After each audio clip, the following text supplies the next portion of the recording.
is Papa Shango.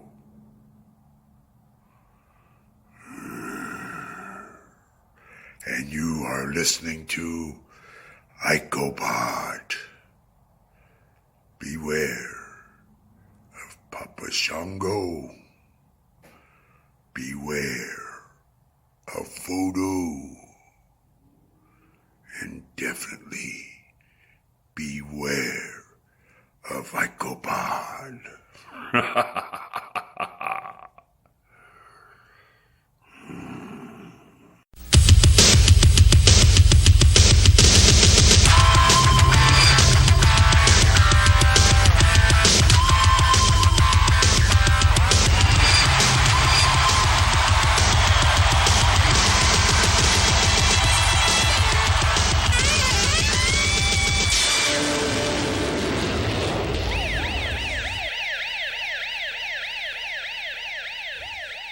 And we're back with episode 218 of Icopod. I am Bob Collian Jr. With me, as always, is Austin Skinner and Dallas Gridley.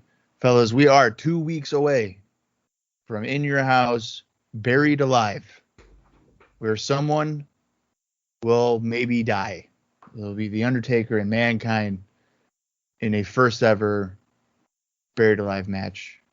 But before we get there, we've got quite a bit going on in the land of Monday Night Raw.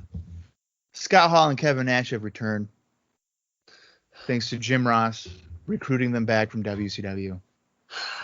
No one thought it would happen, but it has. And guess what? The Double J, he's back too. And no, it's not Jeff Jarrett. It's the Roadie. The real Double J. Double J.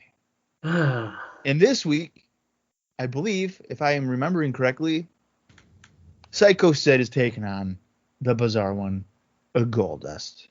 I'm looking forward to that one. Are you guys looking forward to this edition of Monday Night Raw, or is it just me? Well, firstly, I need to kind of connect some dots here. Okay. Are you telling me right now that the only reason Road Dogg is named Jesse James is because they needed to fill a Double J position in 1996? Probably. That blows my fucking mind, dude. That this dude kept Jesse James the rest of his career because of a WWF shitbag storyline in 1996. Actually, yeah, I mean, I didn't really think about that before, but it's like, oh, how can we get back at Jeff Jarrett? Oh, he's not the real Double J. Yeah, dude. Isn't that insane? Yeah, that's weird. I'm wondering, well, because obviously it's very clear that they were going to go with the storyline that he was lip syncing the whole time, because they have the footage and all that. Very clear about that. Yeah. Were they going to do this whole name thing, or is this literally a jab at Jeff Jarrett? I'm sure the name was already penned in there, but the reason they chose the name that they did was to fit the Double J moniker. Yeah. So, regardless whether Jeff comes back or not or whatever happens, Road Dogg is Jesse James strictly to be Double J, to make this storyline work.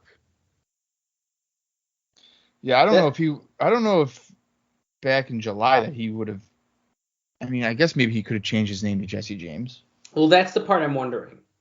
Was he just going to be like, oh, it's the Roadie the whole time, or was the whole gimmick like, oh, this is the Double J? Maybe it was. I think so, because really, are you going to go forward with the Roadie? Like, that's your name? Honestly, dude, with WWF, it would not surprise me. Well, that's the thing. Well, I mean, you could easily switch it too, because obviously his name isn't Roadie. He just is he is Jeff Jarrett's Roadie. So that makes you can easily get away from that. Yeah. But that being said, I guess we don't know in the future how he's going to transition. But Road Dogg is still the same. It's the same kind of Roadie, yeah. It's still carrying that. It's weird, man. That's fucking weird. Yeah, well, there are some, I guess, updates here regarding the roadie. And I might as well just get into the observer notes. Let's do it, man. And get this show on the road. So Brian James, also known as Brody, will be using the ring name Jesse James. That's JESSEE JAMMESS.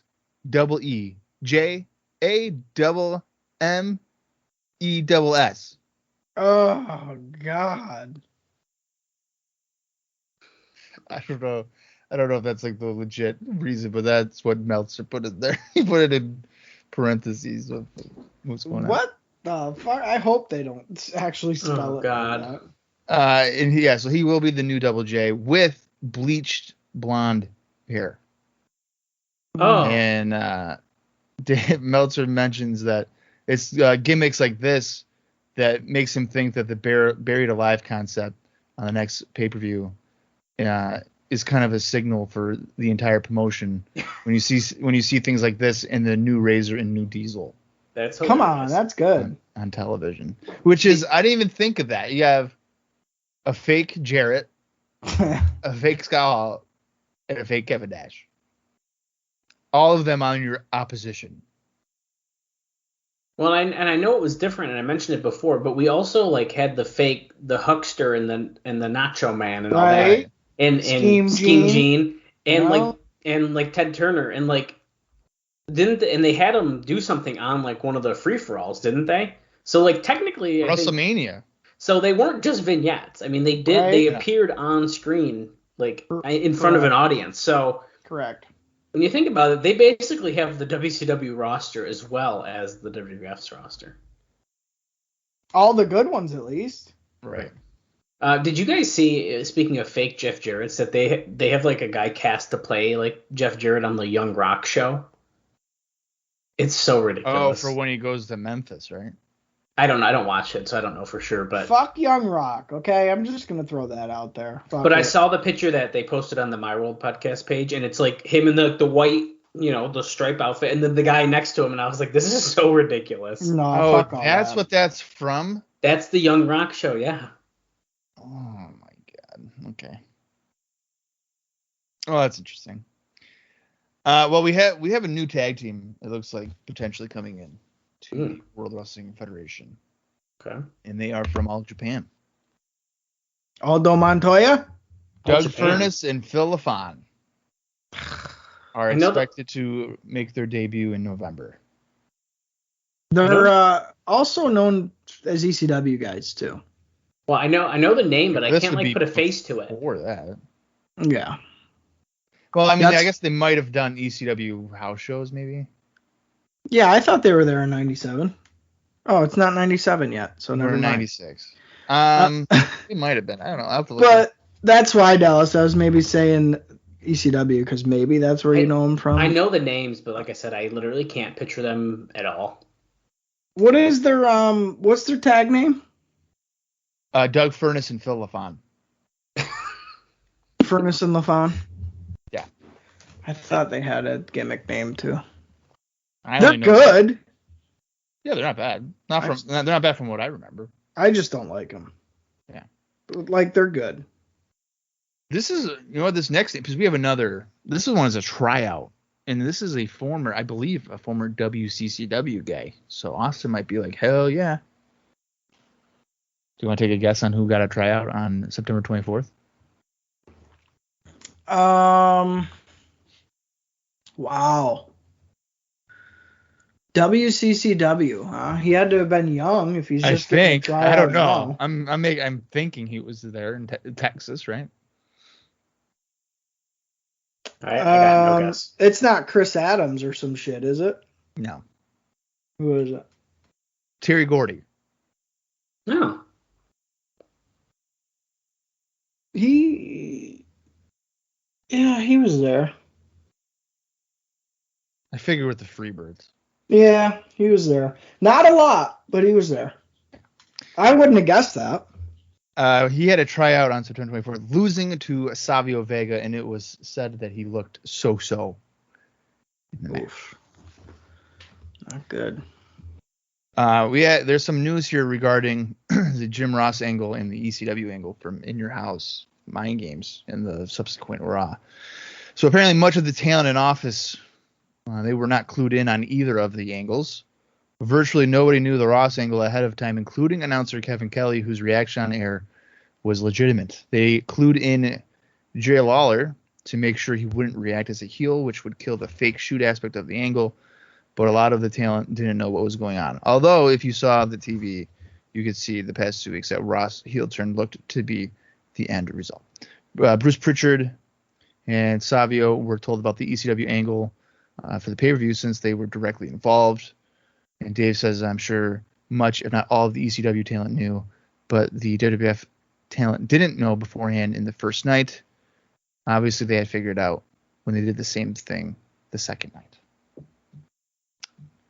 which I believe would be in reference to Taz with his sign at ringside, which I also just forgot about. Yeah. And God bless you, Austin, on that sneeze that you muted. Wait, I did for real? You muted it and you sneezed. Okay. That was weird that you said God bless you, but you didn't. Yeah. I saw you go too. Fucking eardrums out. Yeah. Let's go to a house show. No, I don't think I did this one, which I don't know why I wouldn't have last week, but I didn't. Madison Square Garden, September 29th. It was a day show, and this is the lowest attended and gross Madison Square Garden show of all time. Oh. At least to this point. Okay. But I'm pretty sure of all time because this is pretty bad. Although maybe 2022 making a run for it. 6,747 fans, 3,917 paid. Oh my God, that's more Memorial level, dude. Yep. Wow. That's crazy. The paid of that would not sell out the War Memorial. Wow. So, the War Memorial here in Syracuse, New York, in case anybody's wondering.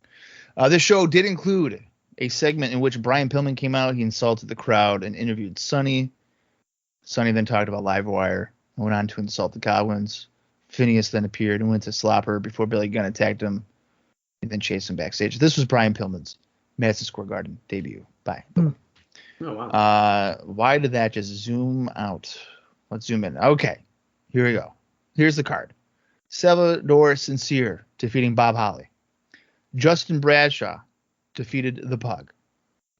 Jake Roberts defeated T.L. Hopper. Barry Windham defeating the Goon. The WWF Tag Team Champions Owen Hart and Davey Boy Smith defeating the Godwins, the Smoking Guns, and the Grimm Twins in an elimination match. Vader pinning Psycho Sid in a lumberjack match. And that was thanks to Steve Austin interfering and hitting a stunner on Sid. Hunter Hearst Helmsley defeating FJF. Steve Austin pinning Savio Vega. The WWF Intercontinental Champion Marc Mero defeating Farouk by disqualification. That match was initially advertised as being Farouk against Yokozuna.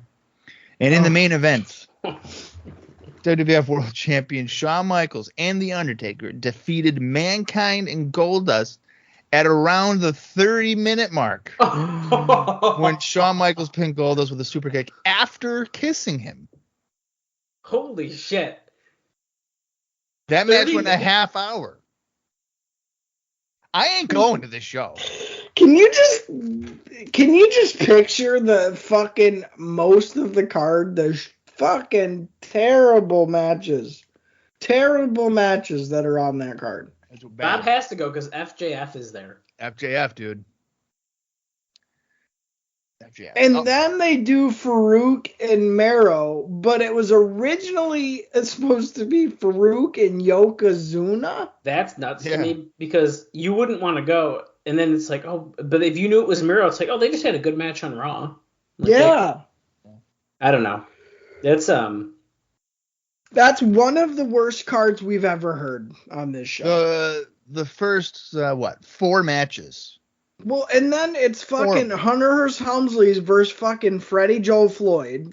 Yeah. That was shit. Well, when you have 4 matches of guys that realistically no one gives a fuck about, then you have a heater of a match where it's an elimination tag match involving the Grimm Twins. You gotta have your cool down with Helmsley and FJF. Right. So That's fucking terrible. and I think Helmsley FGF could be potentially a solid match. I mean, I doubt it. It's Tracy Smothers, man. Come on. Right. So yeah, I mean, I doubt it. Just really being mean. I want to shout out Jordan for sharing the Walrus and Barry Windham tweet because they look exactly alike.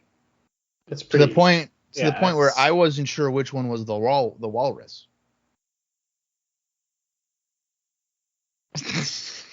I got awesome with that one. Bam. All right. Let's get into the show. Okay. October 7th, Monday Night Raw.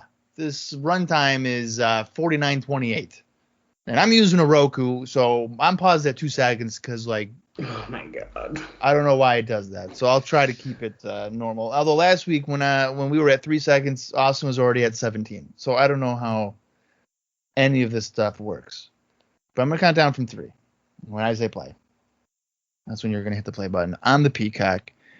Or if you're not watching, just want to listen to us banter and contemplate the reason of living. That's cool too. Yeah, we'll be talking about that a lot this week. Yeah, probably. Here we go. 3, 2, 1, play. 1 second, 2 second. Bob, play. I'm good, dude. I'm good. 3 seconds, 4 seconds, 6 seconds, 7 seconds.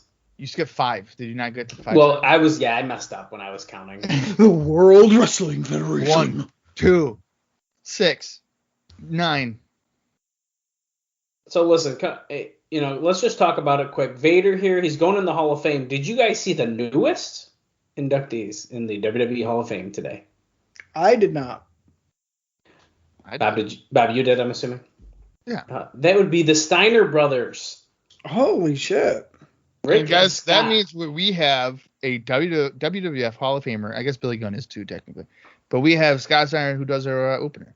Wait, look at Jesse James. They're going to show him singing. Actually, I think all 3 of the guys that do the opening for IcoPod are Hall of Famers. Wow, that's incredible. Look at that. When are we getting another guy to do fucking intro for fucking? Well, let me tell you right now. If you look at Cameo, they've changed it where it's personalized in business, and I think IcoPod's considered a business, and these motherfuckers are charging like $400, and I don't got $400 to fucking do with that. I know someone who could help us out. Who? I don't know. They might have just sold a car. If they want someone good, Oh, what the fuck? pay up, buddy. The Bret Hart money you want me to cough up, huh? Yeah. I mean, that it was would be a pretty great freaking one. cool, wouldn't it? Fucking $3,000. What a great. Well, so before that, I remember I sent the whole thing and I was like $125 worth it. He declined it. His agent sends an email like, "We'll do it, but for like $2,500." I'm like, No, what the fuck are you I thought talking? it was like $1,200 or something. Regardless, Yeah, it it was something. ridiculous. It was insane. Yeah. We snuck some good ones in. Yeah, we did. Some good value. That's right. I remember getting Scott Steiner for like $20, and like three weeks later he was up to 100, and I was like, "Fuck yeah!" Yeah. Fuck I Scott know. Steiner's a good one. Yeah, he is. Hey, Scott Steiner, the big bad booty daddy. Big bad booty daddy. Holla. Yeah, man. I want Lex Luger to do one. It would have no bearing on what we're watching, but like. Oh, it don't matter. You can still have that shit floating around. Do you think? Because we have 3 over on the TNA Cross the Line podcast, and one We of have which 3 here. Yeah. right. But eventually, at least one of those 3 is going to be getting fired in the next year. I'm still using the intro. Yeah. Big Daddy Cool Diesel making his way to the ring, throwing up his arm Kevin Nash, halfway dude. high. Jim Ross is the manager. He's fighting Marc Mero. Is this for the Intercontinental Championship? No. Well, it's Diesel, so probably. And it's definitely young Diesel. You can tell by the hair length. Right. This is like WrestleMania, like 10 Diesel. Yeah. This is so fucking bad. I was excited to see Marc Mero, and then you could figure out fucking Diesel, fake Diesel. Also, you guys might have missed it in the opening. So they showed Jesse James like singing, and then at the end he goes, "Eat your heart out, Jeff," and then they cut to the intro of the show. Of course they did that. Fucking good. I love how Diesel's getting full pyro. It's Diesel, dude. Yeah, no, it's fucking Dr. Isaac Yankum. But, whatever. Poor Kevin Kelly. I bet you They were people really think that's Diesel. I'm sure they do. You could probably convince people today that that's still Diesel. Oh, look, he's doing the knees, dude. He literally has the moves down. Here we go, side elbows. Yep. Boom. Okay, that's kind of funny. Boom. Because that is all he does. Choke him with your boot. They're booing him, though, so maybe they do know what's fake. It's Diesel power, baby. I wish that he had, like, misspelled Diesel on his tights. That would suck if you're fucking Glenn Jacobs and they're like, hey, you know who you're going to be tonight? Kevin Nash. It's like, but wait, I want to be me. Well, what a no, rough you start can't. to a career. You're a dentist. Your teeth are absolutely disgusting. And they're like, you know what? We'll repackage you. And he's probably thinking, oh, cool, I got a sick gimmick. Like, yeah, you're the new Diesel. And he's like, oh, you guys are going to push me like Kevin Nash? He's like, no. No, you're cosplaying. We're going to pretend that you're Kevin Nash. Legitimately. And he's like, fuck. I'm going on Cameo for us right now. I'm going to look. Yeah, good luck. Oh, dude, we can get one of my absolute favorites here. Brian Alvarez. No, I fucking hate Brian Alvarez.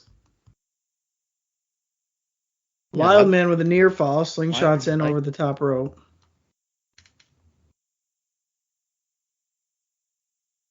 I think this Diesel is better than real Diesel.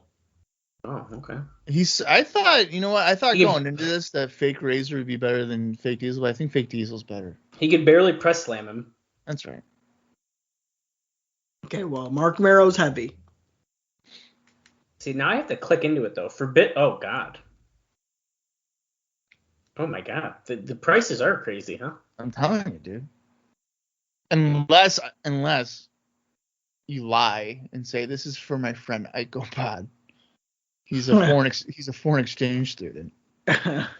He's a huge fan. I mean, does everyone? Oh, dude, everyone's got business prices now. Oh yeah, dude. Yeah. Holy shit, this is nuts.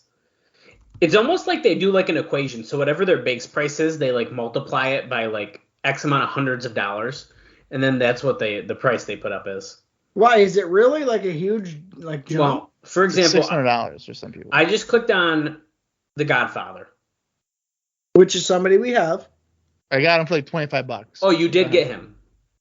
Yeah. He's Papa Shango, but yeah. Oh, that's right. Oh, I knew that. Yeah. Okay, so his personal use is $40. Pretty good. That's very reasonable. Yeah. For business, $280. Oh, And his isn't. That's not even one of the worst ones. I'm trying to But find ones that are relevant to us. But here's the thing. We're technically not a business.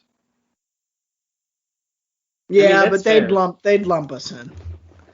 Okay, so for example, Kevin Nash, right? Diesel, right here on our show. $1,100, I'm guessing. Well, I won't say what. I'll just give you the price. And personal use, $115. Oh yeah, he's definitely $1,000. For business, $350. That's worth it, dude. Austin, I'll send you the link right now, then. $350 for Nash when what's his nuts is fucking $240. Well, that's what I mean. Nash's actually didn't go up that bad. You know what? That would be probably worth it. Hey, it's Kevin Nash. Listen to Iko Pod. Okay, so Bob, for example, This was as long as my Bob Backlund match, and I got paid more. So me and Bob got this guy here, Christopher Daniels, the Fallen Angel, for the TNA pod. His price is still the same, $30 personal use. Now for business, it's $100. That's it? Well, yeah, that's it. But like for how much we got, it's like the same thing you did for Scott Steiner. Like how much we would have had to have paid now. Right. Kevin Nash $350. That ain't bad, dude. You want the link? I got the link. See, because there's like I wouldn't do that now. Oh, Razor Ramon's coming out ringside. And he's showing off the toothpick. He's like, yeah, I got it. I didn't forget it this time, Chico. I think Sean should come out and like be with these guys. Head scissor. Yeah, he landed right on his head on that, though. There's a lot of people on here. I have no clue who they are, which is kind of funny. This Diesel works a lot more than the other one. Like he's doing stuff. He's actually taking bumps. You guys can do a personal live video call with Billy Gunn for $300. Well, that's all right, because he's already on the podcast, so we don't need to do that. Yeah, we're all right. What am I going to say to Billy Gunn on fucking camera? Dude, I fucking love smoking guns, man. Show me your ass, Mr. Ass. Show me your Hey, ass. Billy Gunn, you had that match with Jamie Noble where, like, whoever won got to bang Tori Wilson. I got a question. Did you bang Tori Wilson? Do you think that if we paid JBL his business price that he would do it in the Justin Bradshaw gimmick? It wouldn't be worth it, whatever it is. No. Well, it's $700. Oh my God. Mero's getting double teamed. This has been thrown out. Diesel has lost this by disqualification. Here, you want to have some more fun? Going for a power bomb, baby. Big Daddy Cool. Sable's emotional. She's That not was even so helping. awful. Get in there, Sable. Low blow a guy. What are we doing? Hey, Flying on the apron? That's annoying. you know who I am. Keep jumping. But you don't know I'm here. Okay, if you guys, if you would book Ric Flair his personal use for $500, what do you think that his business price is? $5,000. $5,000. Bob's a little closer. It's $10,000 Oh my God. for like a 30-second video of Ric Flair for your business, Did you see the falling out he had with Mark Madden? dude. Holy shit. Yeah. Look at Undertaker's digging a grave here. 10 fucking thousand. Nobody's paying 10,000. Nobody. What if I put $10,000 on my credit card and we got a 15-second Ric Flair? Wait, and then you report it as fraud and you get the money back. Yeah. They'd probably believe me too. They'd probably be like, yeah, who the hell would buy a 30-second Psychopod spot? That's too funny. Yeah, but that Flair Madden fucking breakup, holy shit. Madden's like, I'm stepping away, and then Ric Flair's like, no, I fired your ass. Woo! And then like, oh Madden was like, you didn't have the balls to fire me, your son-in-law had to. Yeah. Dude, I don't like Mark Madden. He can fuck off. And now Conrad's doing it with Flair. I guess. For what, the 4th time? Yeah, they did this before and did not go well. It's because Flair wanted to record and release episodes the same day. Oh my God, I didn't know and that. like, you can't fucking do that. Not with Loose Cannon, Ric Flair. 3-hour podcast, you got to go back and edit and put music in and do all this shit. Right. Well, they're fancy versions. And That's what I'm saying. Your 40 ad breaks. Right. Yeah, that's crazy. That's why Conrad stopped doing it. I thought there was another reason though that with the Flair and Conrad one that. Well, he was drunk all the time too, so maybe that's it. We're getting picture-in-picture here as the New Rockers are making their way to the ring. Sid is backstage, and he's calling out Goldust.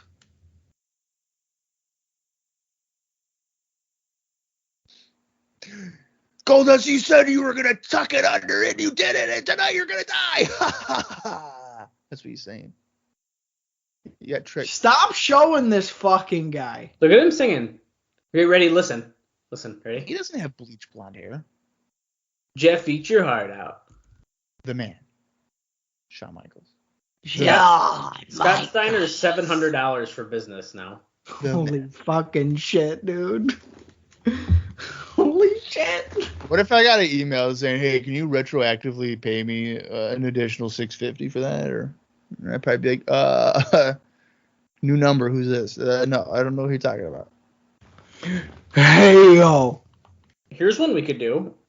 Jake the Snake Roberts. No. Oh, my God. These are shirts? No, they're vests, dude. Oh, they're like jackets, jean jackets. That's fucking kick. my I God. want that HBK one, dude. Who would buy If you that? have it, send us a DM at IcoPod on Facebook, Twitter. No way. I don't like the other ones. The there's black a one's front- terrible. I don't know if I'd buy any of this. No, I'd buy the HBK one. Fuck yeah to that. For $56? For a vest? Yeah, dude. Shirts these days I don't are think I could wear. $50. I don't know if I could wear that. That's a good point, Austin. I Here's did just buy a pair of shorts for $50.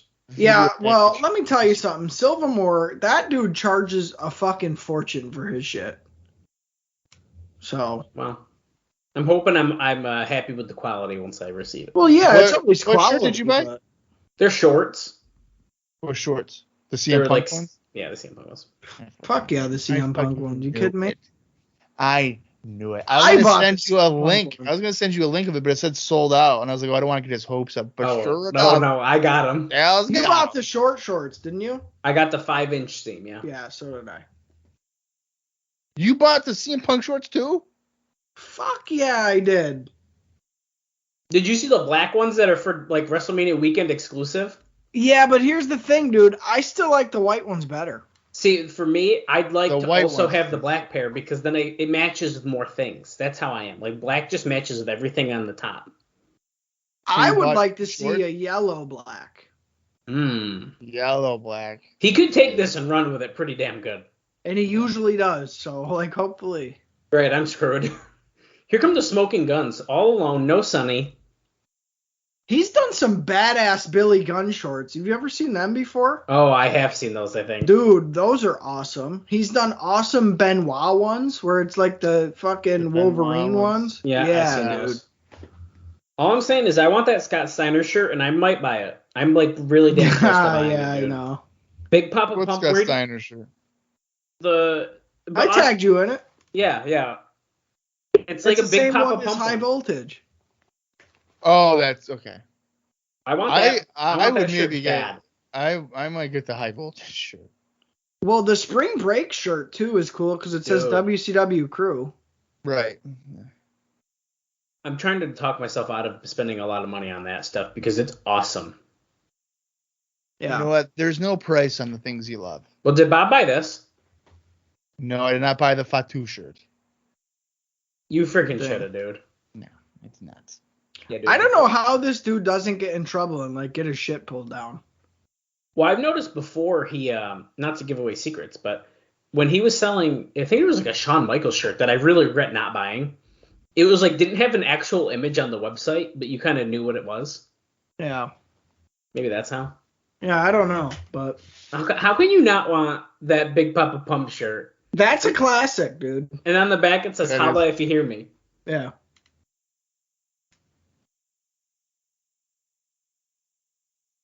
The FMW jacket I bought from him is fucking awesome, too. Is it Leaf? Yeah. Billy and Leaf Cassidy starting off the tag team match. I feel like that pre-interview with the Guns was basically them saying, we're going to get Sonny back or something like that. I feel like this has been a pretty weak Raw thus far. Well, when you start off with a fake Diesel against Marc Mero match. Dude, why do you keep saying fake? Or excuse me, when you Diesel. Well, hold on, guys. Side note, we missed it. We missed the Scott Steiner and WCW merch. Oh. It was limited. I didn't know that. Guys. It literally came down yesterday. Fuck. Oh.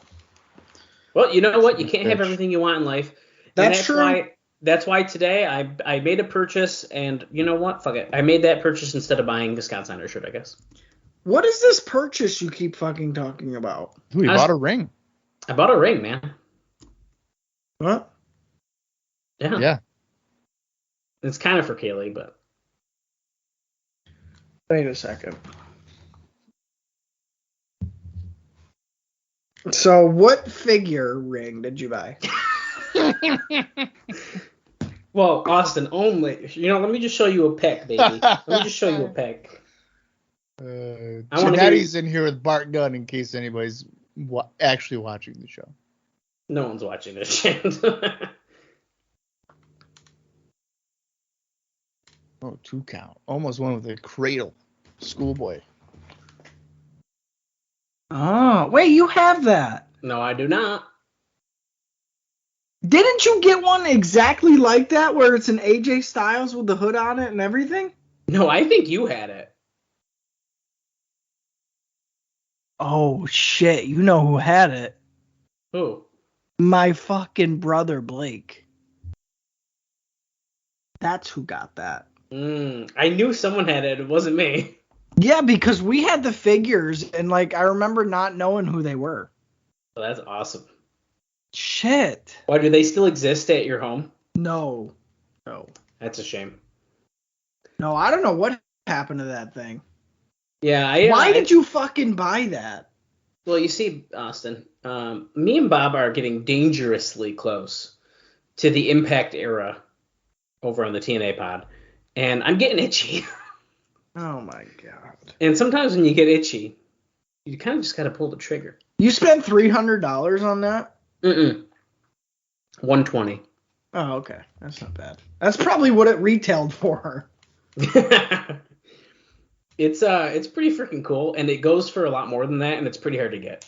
Oh, okay. So I got a pretty good deal, I think, and to be determined if I will be opening it or not. But I feel like the one my brother had, he had a blue hoodie on, not a red one. well, that's also another figure too. Oh, okay. And then there's one with a cage. Hmm. Oh, dude, it's another collection that I would like to do because I can end that one. It's not an ongoing thing. Like I could end the TNA Marvel collection. Yeah. It's just not easy and it's expensive. Back in the ring here, guys, I gotta tell you, did I expect the New Rockers to be in control here? Not at all. No, not really. So, Aren't these guys aren't these both heel teams again? Well, are we supposed to be feeling bad for the Guns because Sonny left them, though? Are we kind of going to turn them back babyface? Well, I mean, considering they were yelling at the crowd and like taunting them, I don't think they're looking for sympathy. nobody knows anything. Who knows, dude?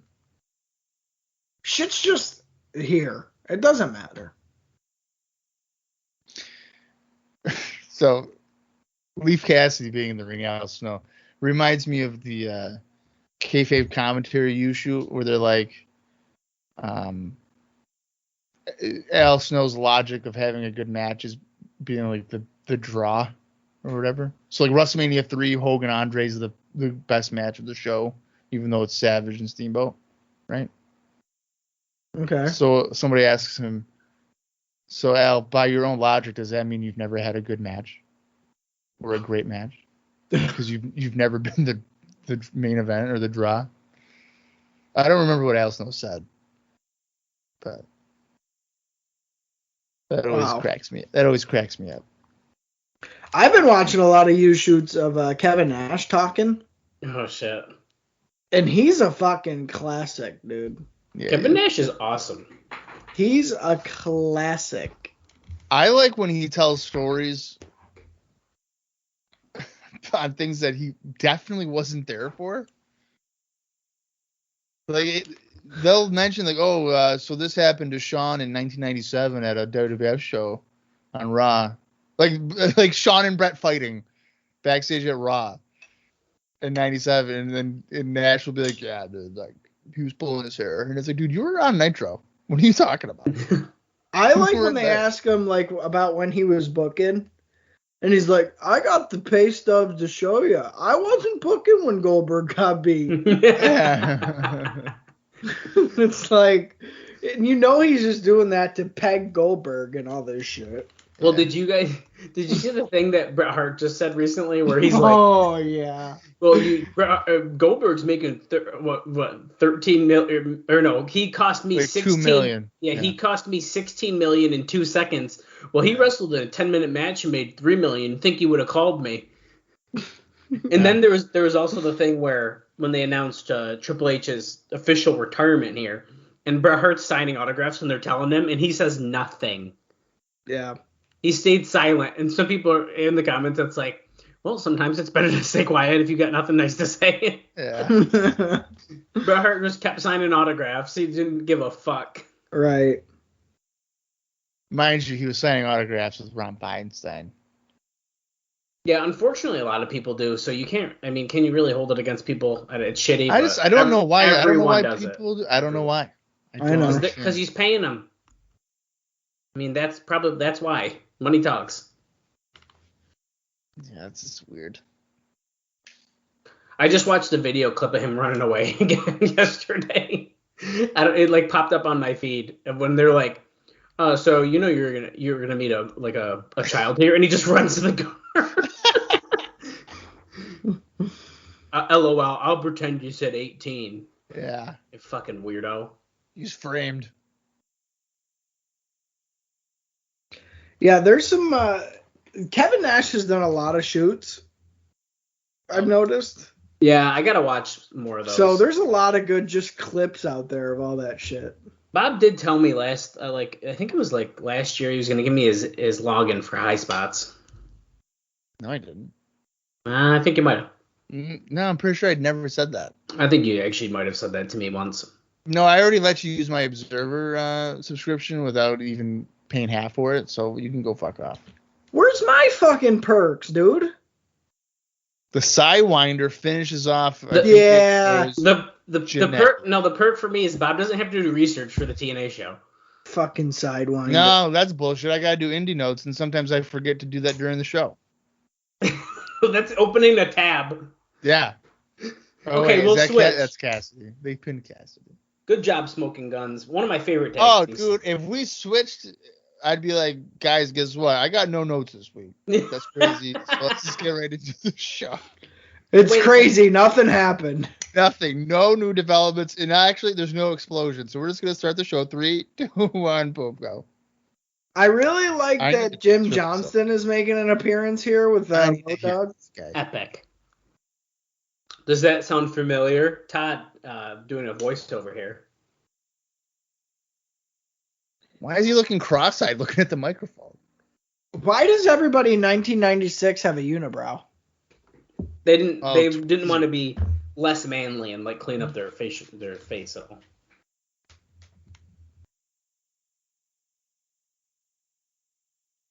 Jarrett's entire musical career was a joke or hoax, he said. And how funny is it that that's what he's saying at the Hall of Fame when it's like he didn't really sing it? Yeah, that is actually really funny. Like, why would you do that? Isn't Jarrett, like, actually a good singer, though, too? I don't know, maybe. I don't know. Is Jarrett really good at anything? I like Jeff Jarrett. He's really good at selling gold coins. I can't wait for that episode. Yeah, they sure did call me.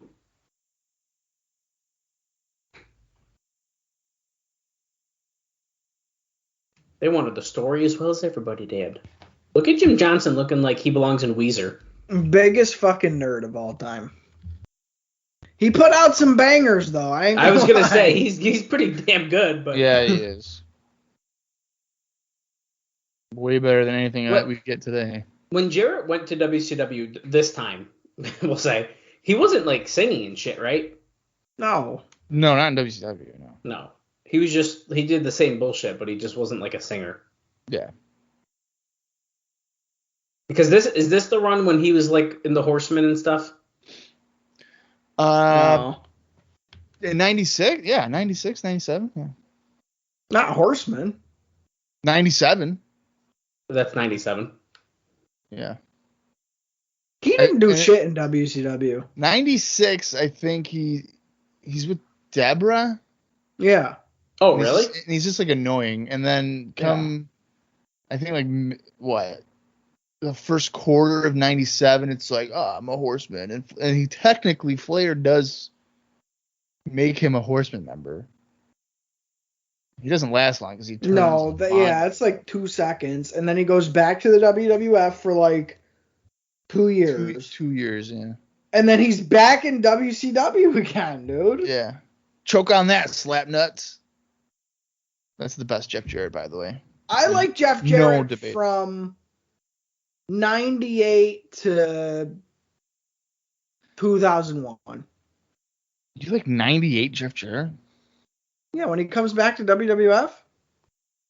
Yeah. As like NWA guy? Oh, God. Oh. The NWA shit's so Jarrett, weird. Dude. There's he's like an NWA, like, yo, Cornette, NWA stuff. Well, I didn't really know that happened until recently, and I do not like it. Yeah, no, it's not good. They tried for it to be good. I think it's like interesting that they like tried to bring in like, hey, here's the NWA, except that no one gave a fuck about the NWA then. I can't believe they did it in WWF and not WCW. Yeah, that's a good point. Yeah. Goldust backstage with Marlena, who is looking great tonight. She's always looking good. Yeah, she is, dude. Wow.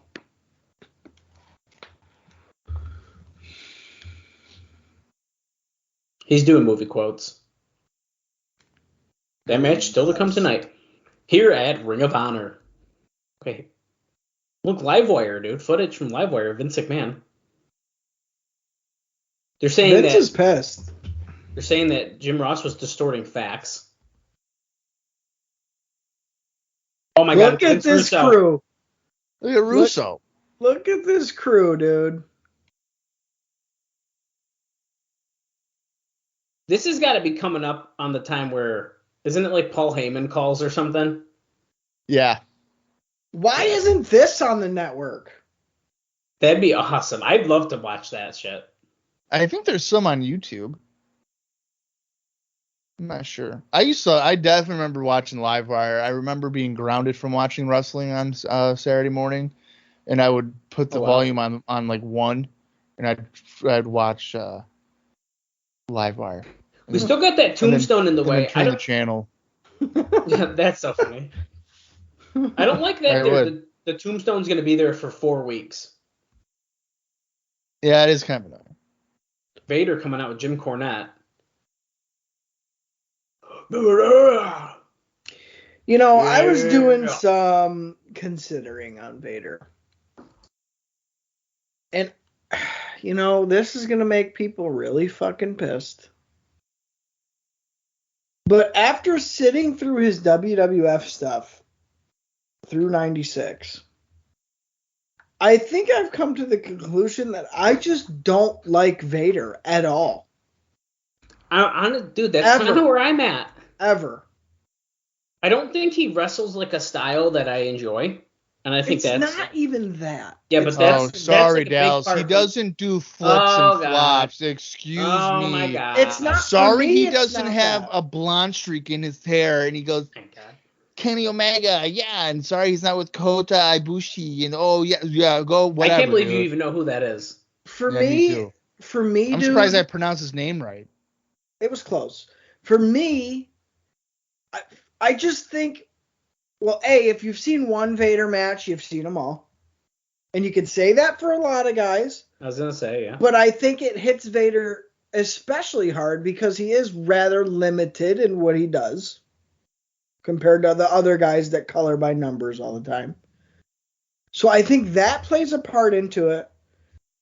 And another thing that plays a part into it is I can't really pinpoint an era of Vader that it's like super consistent, great match every time. Like, I'm invested as a big guy. And here's the thing. Don't get it. He's believable. I 100% believe that. Mm-hmm. He plays a good role in early 90s WCW. He's in the position he needs to be. I just think for me, it's like, I don't know, man. After seeing so much of him here and trying to think like, okay, this is the Vader I don't like for sure. So what is the Vader I do like? I want to jump to like early WCW, but like what? And I couldn't really come up with a good answer. I mean, you can say Cactus Jack. Okay, fine. You can say Sting, maybe. I don't know, man. For me, it's like, and even his Japan stuff. I don't know. I just don't think Vader is quite enough for me to be like, yeah, I really like Vader. I want to like him. I like his look. Look at him. He looks like a fucking nut. Yeah, but it's like I said, I just can't nail down what I like about Vader. So maybe I don't like him much. My favorite thing about Vader is that he wears a mask that you can still see his entire face, and he never keeps it on during a full match. Yeah. I like Vader and Harley Race. I think that's a good I tend to combo. enjoy Vader. I like him being stiff and just fucking people up. I tend to enjoy that. Yeah, it's okay. And like his match, the Halloween Havoc 93 match with Cactus Jack. Right. I enjoy that quite a bit. Right. Now his WWF run has been lackluster. I will say that. Even moving forward in WWF for him, like I know it's nothing I give a fuck about. I know. Yeah. Sunday, November 17th, the Hall of Fame. Oh, Survivor Series. The 4 Survivor Series Interesting. at the Garden.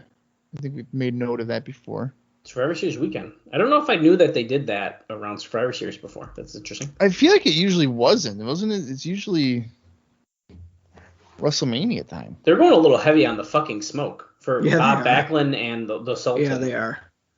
You can't. Oh, there he is. You can kind of see him coming. And don't forget who he's with. The Iron Sheik.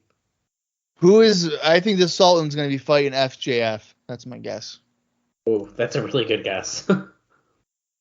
I can even think of another guy. Oh shit, that's okay. That's Aldo. Okay. It's the fruit roll up.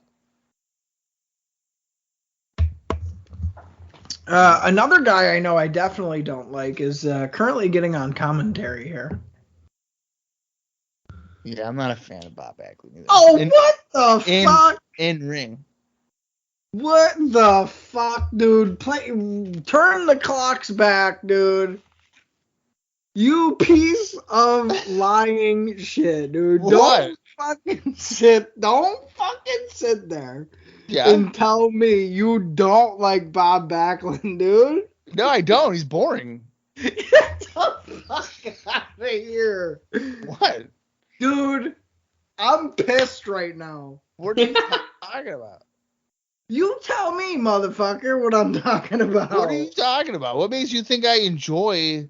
I think Bob Backlund should go all the fucking way to WrestleMania, dude. Put the belt on Bob Backlund, dude. No, I said he should have won the 1993 Royal Rumble.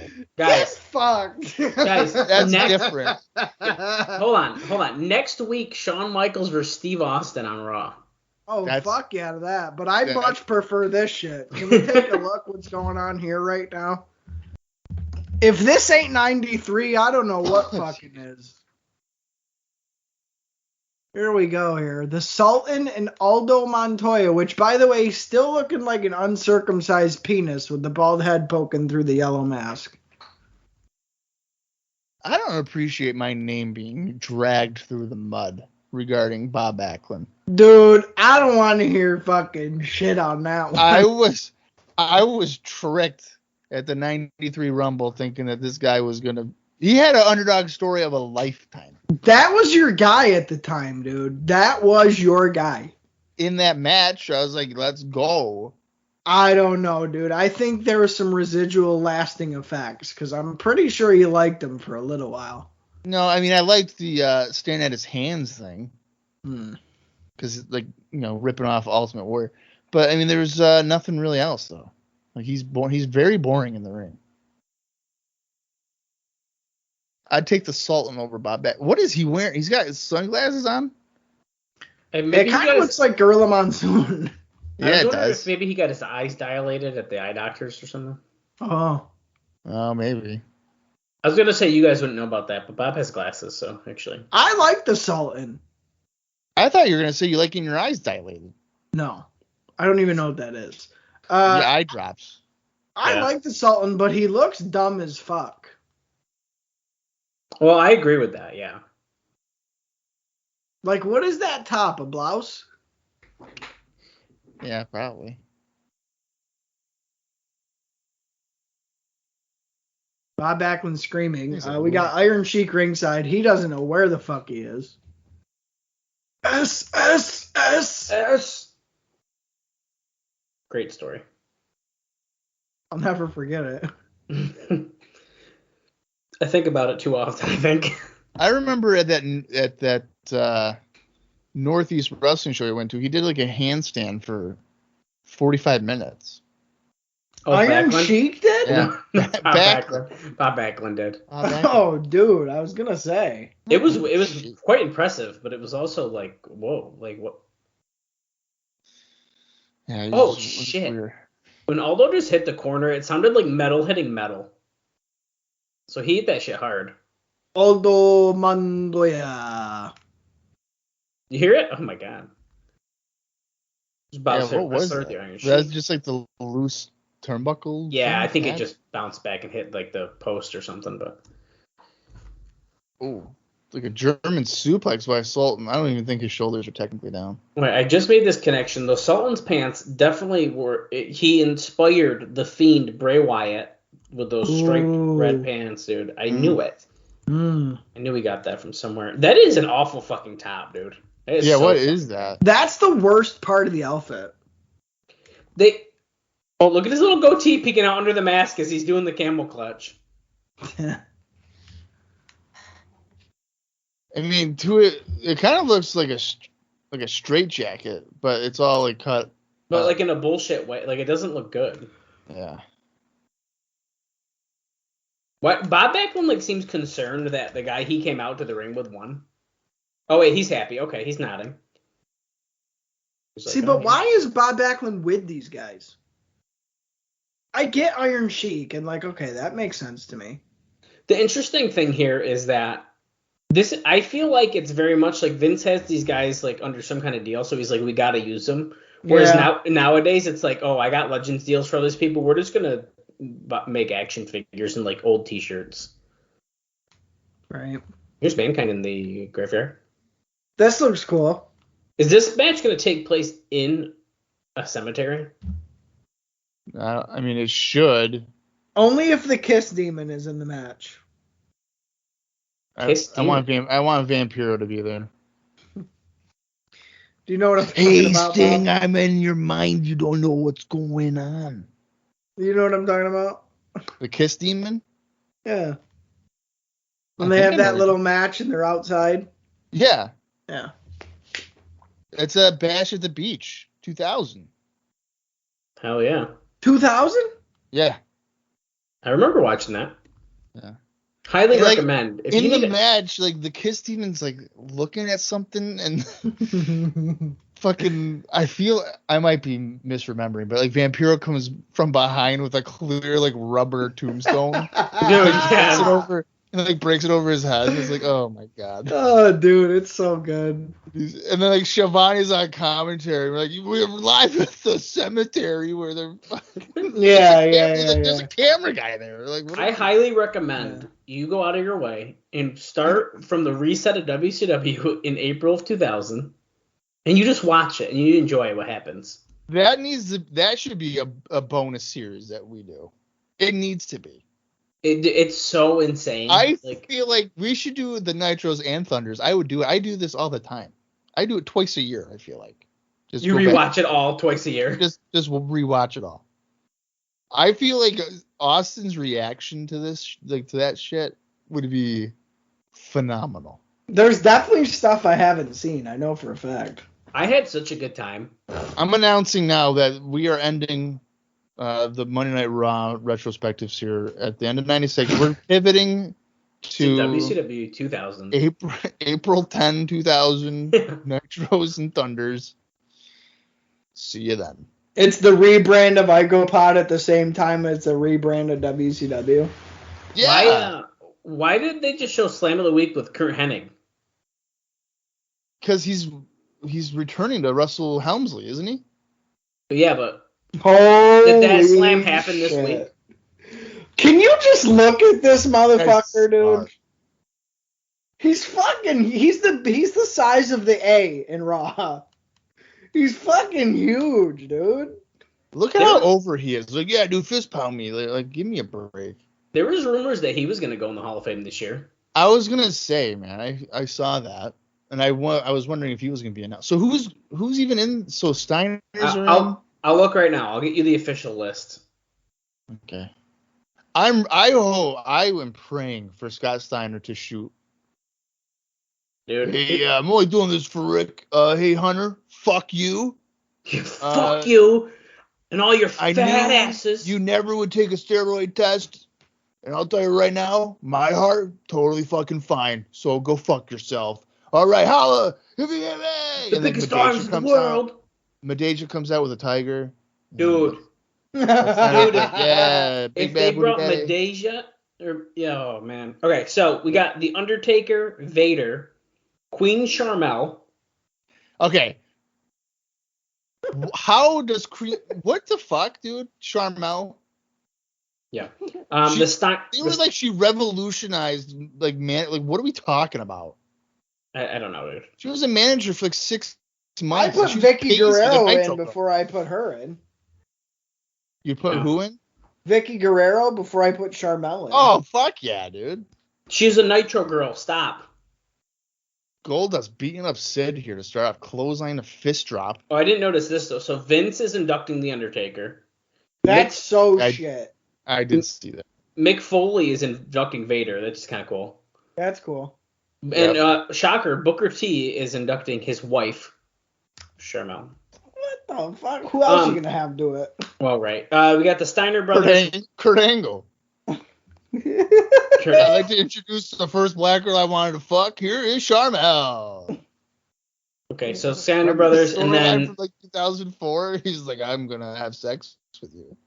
And then Shad from Crime Time is getting inducted in the Warrior Award because he died saving his son from drowning.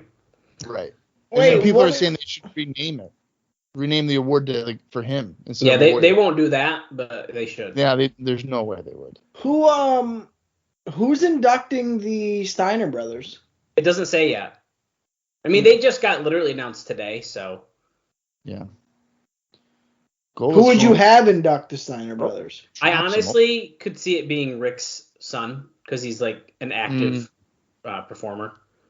Oh, yeah, I guess. So I could see that. Oh, look at her blowing the smoke in Sid's like face. That was fucking awful. I mean, not a bad class, but it seems like we're kind of missing some slots. Yeah. I still feel like they put way too many people in at the same time. I mean, probably. Like, honestly, keeping it lower like this is probably the smart thing to do. I would have just done only one and only done Undertaker.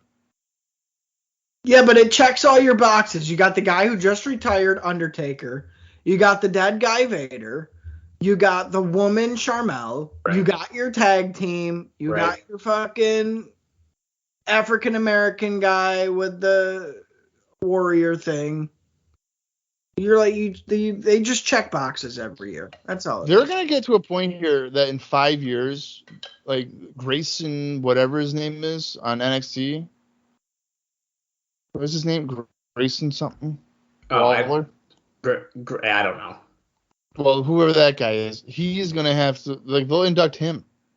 He'll still be wrestling. Well, the thing that sucks is, then they do the legacy thing where they, bullshit induct, a ton of people. Yeah, dude. And, they threw, Luna Vachon in there. That's bullshit. Yeah. Goldust almost just won with a power slam. We went to commercial. Now they're coming back, and they're just trading blows. I think this match hasn't been that bad. I know we haven't talked about it, but... No, it hasn't been bad. At least they're doing something. It's not a fucking headlock. Sid grabbing Goldust around the throat, going for a big choke slam. She literally yelled at him, go. To jump for him. Oh. It's wrestling, baby. Yeah, exposing the business one day at a time. How was Sid not more of a star? Because he cared more about softball than wrestling? Powerbomb. Is that it? Is he going to beat him clean? Yeah, dude, that's it. Are you kidding? That's it. And now Cornette is saying... Shit, I wasn't expecting him to beat him clean. Cornette's saying on commentary that Vader has to defeat Sid in order to get Shawn Michaels. And here comes Vader. The number one contender match, right? Yes, it sounds like what's going on. Now, Bob, in this case, here you got two guys here. Who you rooting? Who do you want to come out better? Sid. 100%, right? Definitely Sid. Yeah, definitely Sid. Yeah, there's no doubt. There's no doubt about it. What time is that? Yep. Oh, Jeez, Sid didn't really protect himself on that splash. No, he didn't at all. But don't worry. Look, he's up. Because he's fucking no-selling it. No-selling it, dude. Look at the fingers. No. That's funny. Look at Vader selling it like it's Hogan. Those are some bad-looking punches, let me tell you. Fucking garbage. Choke slam his ass, dude. Oh, that was a good one. That was not bad for as big as Vader is. Yeah, the crowd is going apeshit. Like, I don't know if I've seen a crowd response like this in a while. Pull the trigger, Vince. Put the belt on Sid. Wait, why is Vader up after just getting chokeslammed? Because they're both behemoths. Sid is fucking... Wait, look at that sign. Taz, America's Most Feared. Oh, shit, it's over? And we go off the air. Wow, that was quick. Well, I mean, I don't think it's a great show, but I didn't hate it. The second half is definitely better than the first. Yeah. Well, I was going to say, it was certainly not a good Raw, but it could have been a lot worse. And honestly, I think the last match and segment is what saved that, because there's nothing else good on that show. Yeah, I agree. Yeah, absolutely. I definitely agree on that. I already think I know the answer, but I really hope this fake Diesel and Razor shit doesn't last too long, because it's fucking bad. I'm trying to think of how long it really lasts. I expect it to last. Like, can we not go into 97 with it at least? No, we won't. We won't. I expect them to be gone after Survivor Series. I think they'll be in the Royal Rumble. You do? Yeah.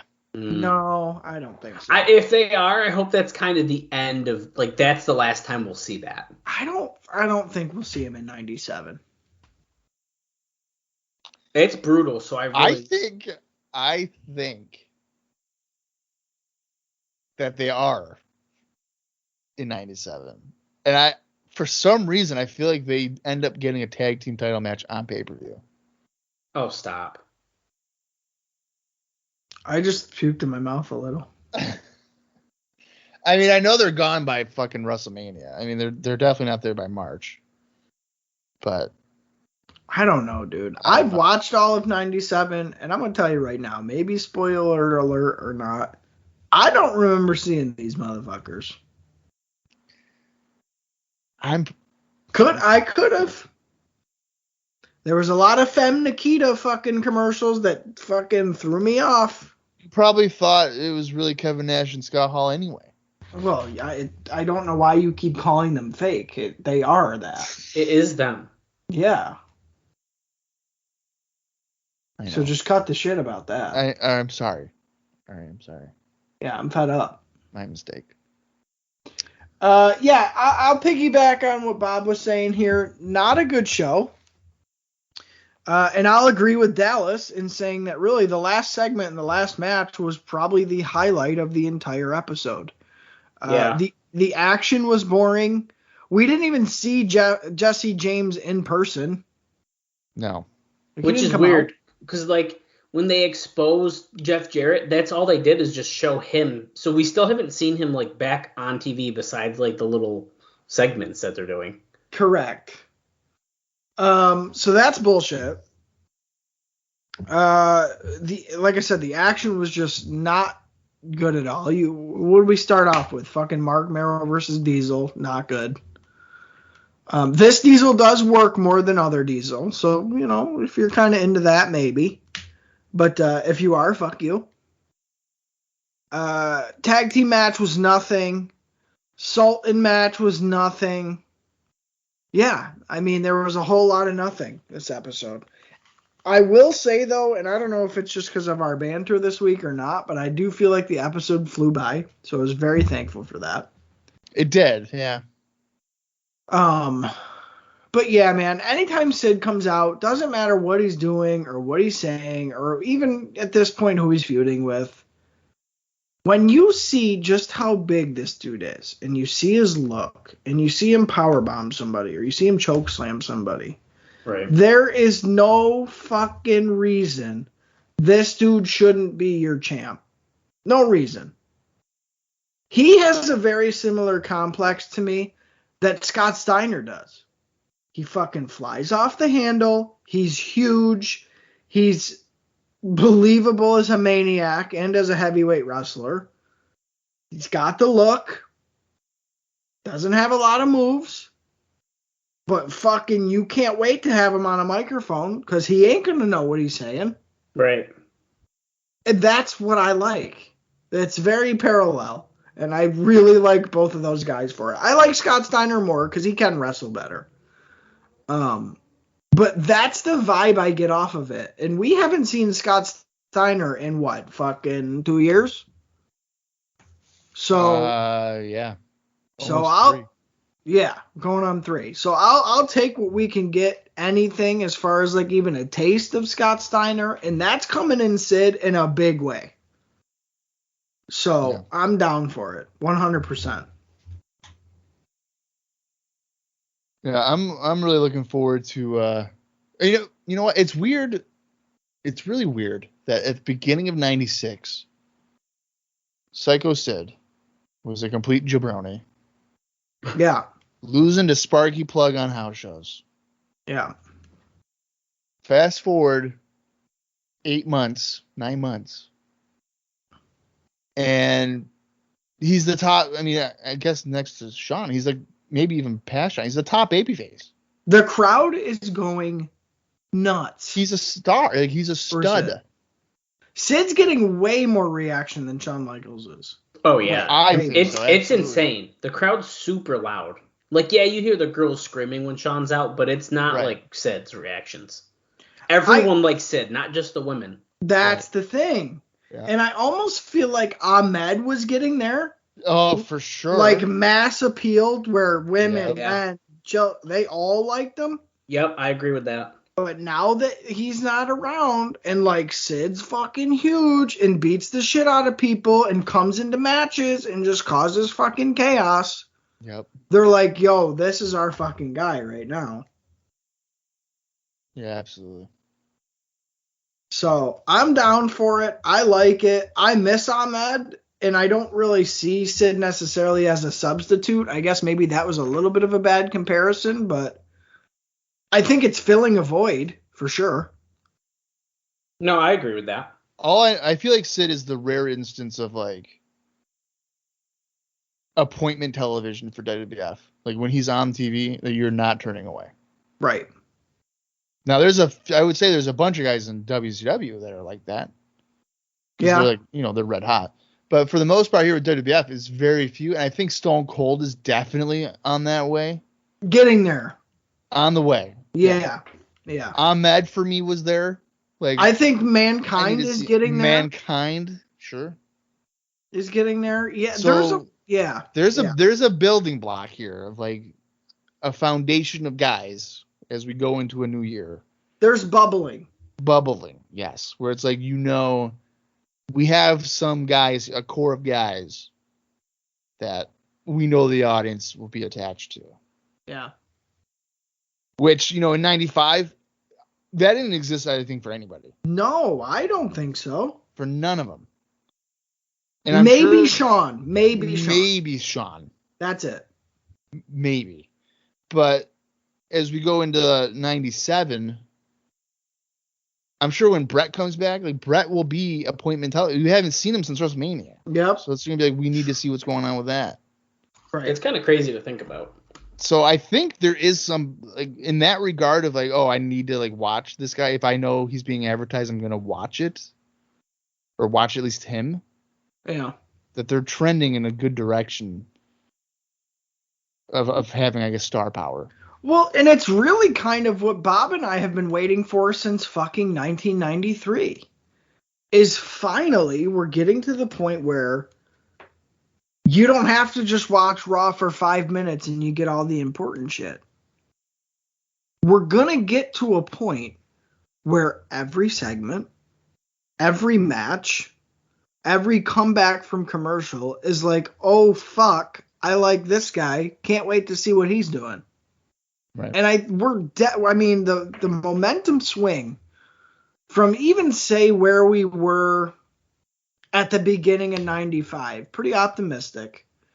I'm way more optimistic than I was in October of 94.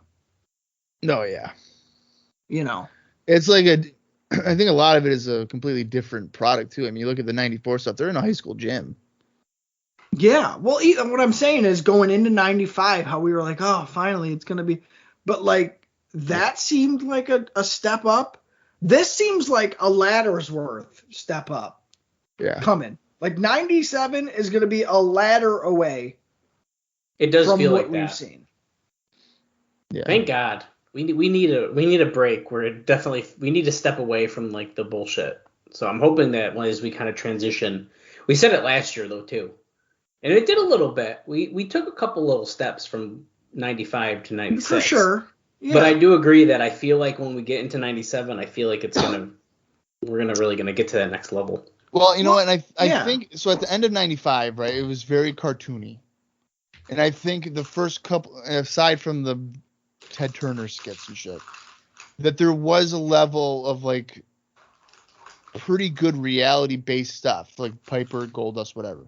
Sure. And then after WrestleMania, when they really, these enhancement guys that are basically occupational workers set us back a few steps. Mm-hmm.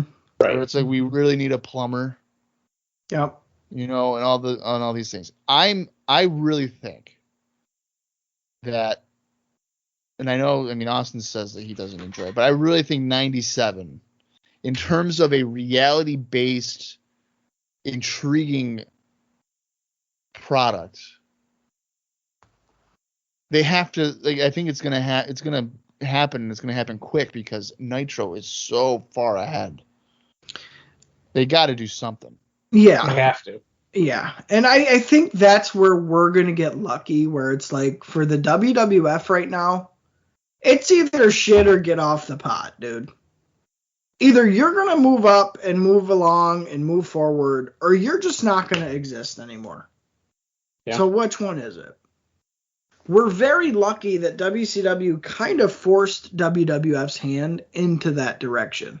Because if not, dude, I don't know if we'd be able to even watch a WWE network right now. Right. You know what I mean? Well, I really think that we got point. lucky with that. Well, you know what I think, and I guess we're kind of rambling at this point, but I think that if WWE went out of business, let's say in 96, right, and WCW took over the landscape, I don't think WCW exists today. No. I don't either. No, probably not. I don't either. Especially considering that the network they were on didn't even want them. Right. Well, that was the biggest thing. Yeah. If WWF would have went down in 96, I really think wrestling in general would have been a 90s fad that fizzled out. Wrestling on TV would have been fucking sprayed hair in the 80s, or a mullet, or a fanny pack in the 90s. Like it wouldn't exist anymore and it'd be passe. I think TV wrestling would exist, but it would be on Saturdays at 11 o'clock at night. It'd be something weird like that. Yeah. I feel like more. Just a horrible time slot. Like, oh hey, watch like Impact or whatever. Watch it on Thursdays at midnight. Yeah. I'd be like, what?